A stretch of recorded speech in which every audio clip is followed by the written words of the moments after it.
Well, good afternoon and welcome to Spice Club with the Madison County Public Libraries. I hope you're doing well today.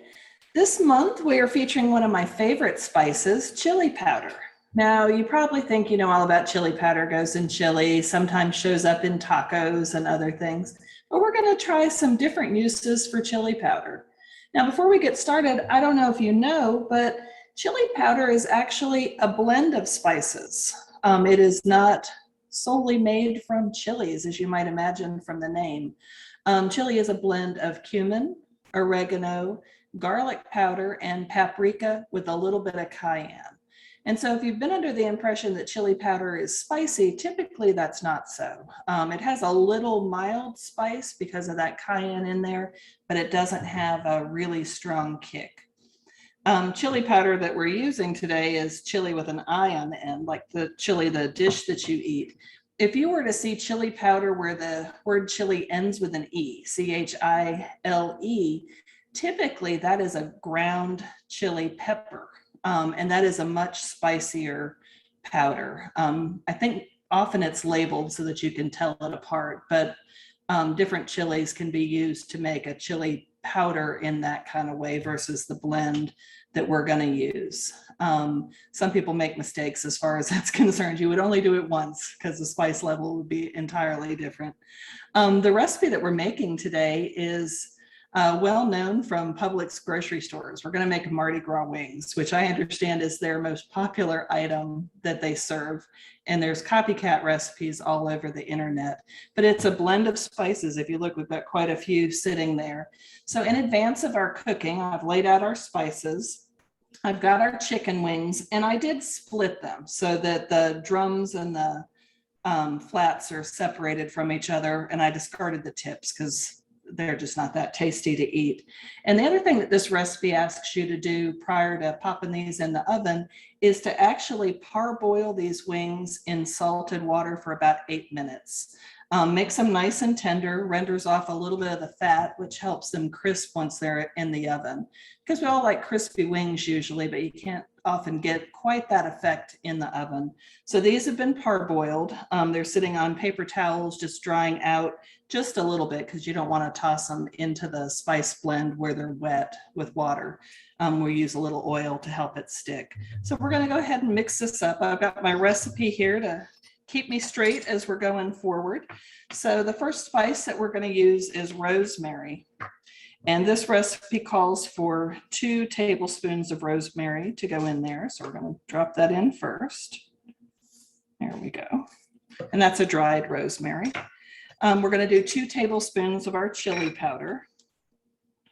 So give that a quick pour. There we go. We're going to do 1 tablespoon of kosher salt. So I've got that.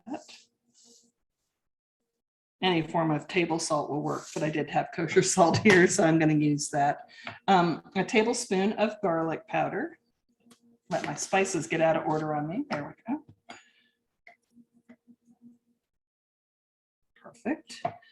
We're going to use a tablespoon of dried ground oregano.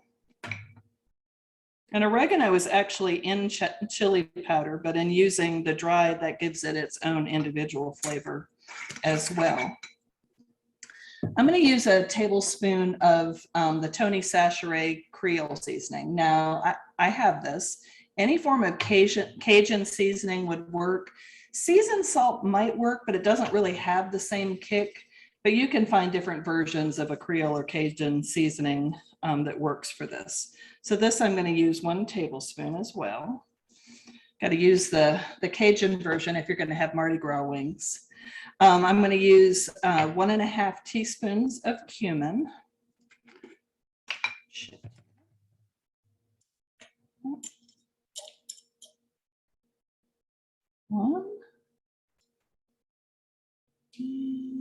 Using my same thing to measure that half. There we go. I need 1 teaspoon of dried mustard.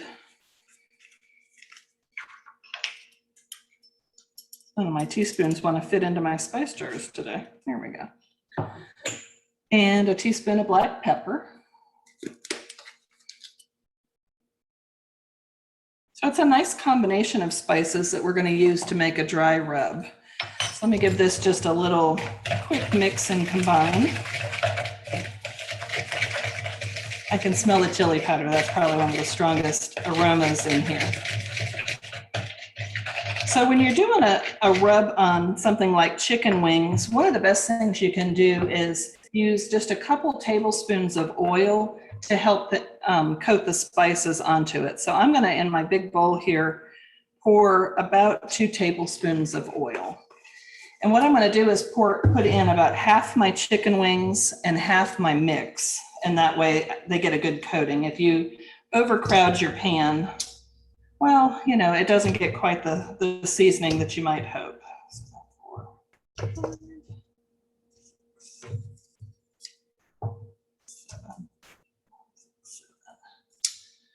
like to do things evenly, so I admit I'm actually counting. So there we go. All right. About half my wings in there. I'm gonna give them a little toss in the oil just to give them a good coating first. And because you're oiling these, you don't necessarily need to put oil in your pan, but if you typically like to do a little spray on your pan, it certainly won't hurt anything.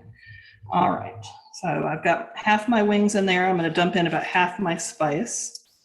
If you're more comfortable tossing these with your hands, you're welcome to do that. I'm just trying to avoid chicken fingers tonight.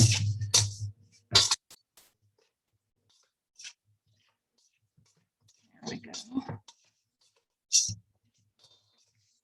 Good. Already smells good. All right. And then I'm going to put these onto my cooking sheet. These are going to go into a high temperature oven. They're going in at 450 degrees because we want crispy wings. To me, that's what tastes best. Pop these on here real quick. Pick up all that extra yummy spice.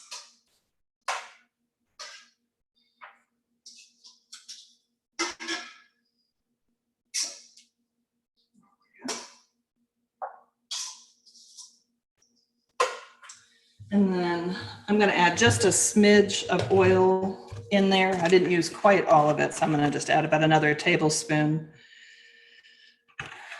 Toss the rest of that chicken in there.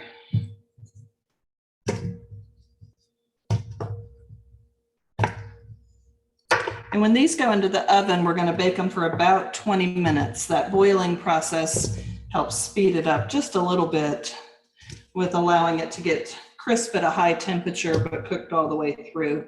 Then I'm going to turn it, and after that, I'll flip it over and let it crisp on the other side as well. Always nice. Chewy chicken fat is not tasty. I like to make sure it's all been crisped up. So here we go. Give a little spice toss here, and I'm saving just a little bit because I might give a little sprinkle on top if any of those look like they've got bare spots on it. This rub is so yummy that more doesn't hurt. You know, as long as it's wet on there, it'll stick pretty well for you. There we go.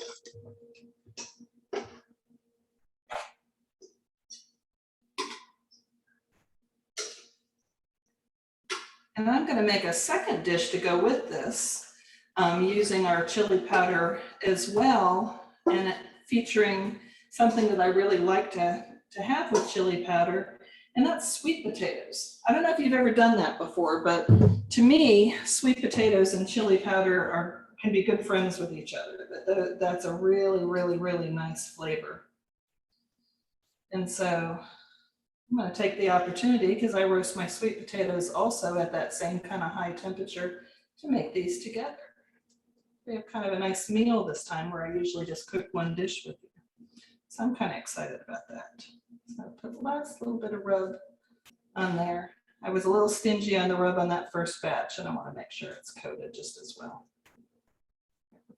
Okay, perfect. All right, so those guys are ready to go into the oven. Because they cook at the same time as my sweet potatoes, I'm going to be patient, and I'm going to put them in together, and that way they finish up together as well. Switch out my bowls here. So my sweet potatoes, which I've already cut up, I took 3 sweet potatoes because I think that'll balance out with my 3 pounds of chicken that I've got going on there. I'm going to use my same bowl because the spices are very similar. The only thing that isn't called for in the recipe is the rosemary, and most of that ended up on that cooked chicken. If it had been raw chicken, I would not even consider probably trying to share anything into that bowl. So first, I'm going to put in about 3 tablespoons of oil, totally for the same reason, that you want to make sure that those potatoes get a good coating in there. There we go. For this, I'm going to add a little different. I'm going to add a tablespoon of brown sugar, because you know brown sugar will always make sweet potatoes taste better.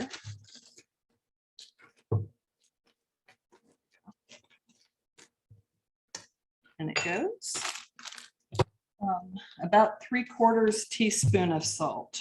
Less is more as far as I'm concerned with salt, so I'm going to be pretty close to a teaspoon on that.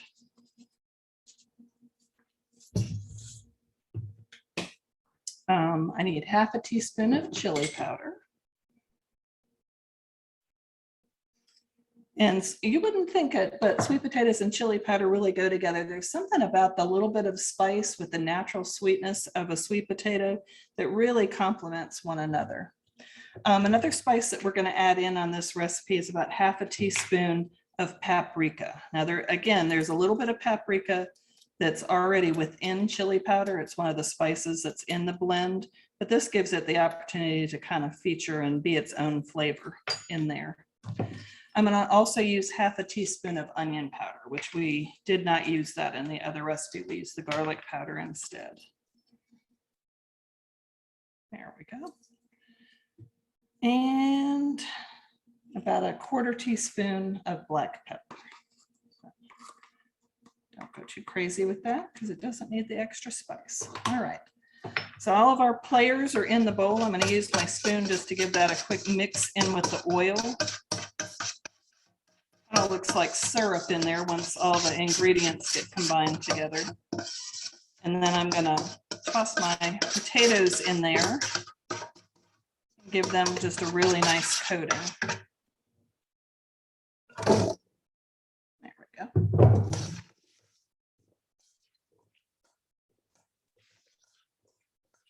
Again, you just want to make sure every little piece gets something on every square inch.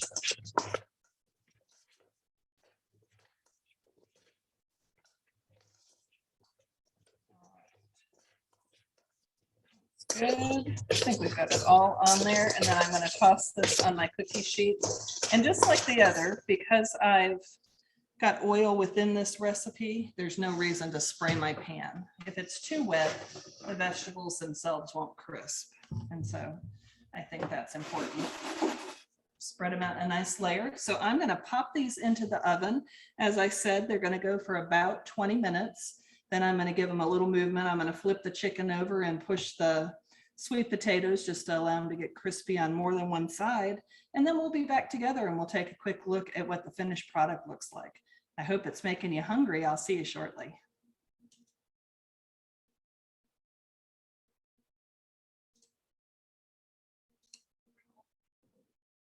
Well, welcome back. It's been about 20 minutes. I flipped over the chicken and the sweet potatoes and gave them about 5 minutes more in the oven. So we finished them up and I've just pulled them out. And I'm going to tell you, it smells so good. I'm starving. So my sweet potatoes have come out nice and crispy. You can see they've got nice little crisp edges there. And then my little rub on the chicken, you can see, has coated it pretty well. There's been a little bit of fat that's rendered off of them, but these are ready to eat. So I strongly recommend this Mardi Gras seasoning. I was thinking about it while it was in the oven. This would be a great seasoning on a pork tenderloin or pork chops. Do it exactly the same way. Just watch your time while it's in the oven. But you end up with a nice crispy wing in this case and nice crispy sweet potatoes. So I hope you enjoy that and have the opportunity to pick up a spice and give one of our 3 recipes a try. We'll see you again next month and have a great rest of your day. Thank you.